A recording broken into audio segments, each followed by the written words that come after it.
Iran, Afghanistan সহ মুসলিম ভূখণ্ডের উপর ইসরায়েলের আগ্রাসনের প্রতিবাদে জুমার নামাজের পর জাতীয় মসজিদ বায়তুল মোকাররমের সামনে বিক্ষোভ সমাবেশ ও মিছিল করে বাংলাদেশ খেলাফত মজলিস।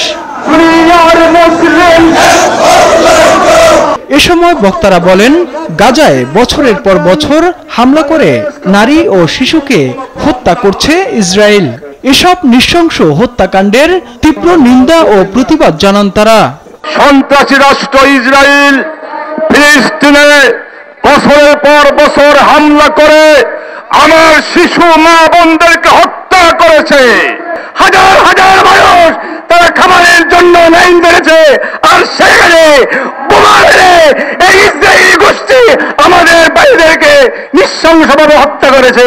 হামলা বন্ধ না হলে ইসরায়েলের বিরুদ্ধে জিহাদেরও ঘোষণা দেন বক্তারা। আমরা রক্ত দেওয়ার জন্য প্রস্তুত, আমরা শহীদ হওয়ার জন্য প্রস্তুত। আমাদেরকে ইসরায়েলের বিরুদ্ধে যুদ্ধে নেওয়ার জন্য সরকারের কাছে আহ্বান জানাই। আজকে সময় হয়েছে সমগ্র বিশ্ব আজকে ঐক্যবদ্ধভাবে এই ইসরায়েলের বিরুদ্ধে, ইহুদিবাদী চায়নাবাদী শক্তির বিরুদ্ধে কঠোর ভূমিকা গ্রহণ করতে হবে। ইসরায়েল আমেরিকার বিরুদ্ধে মুসলিম বিশ্বকে ঐক্যবদ্ধ হওয়ারও আহ্বান জানান তারা। যখনই নির্যাতন হয়েছে মুসলমান ঘুরে দাঁড়িয়েছে। তাইফুর রহমান তুহিন, দেশ টিভি, ঢাকা।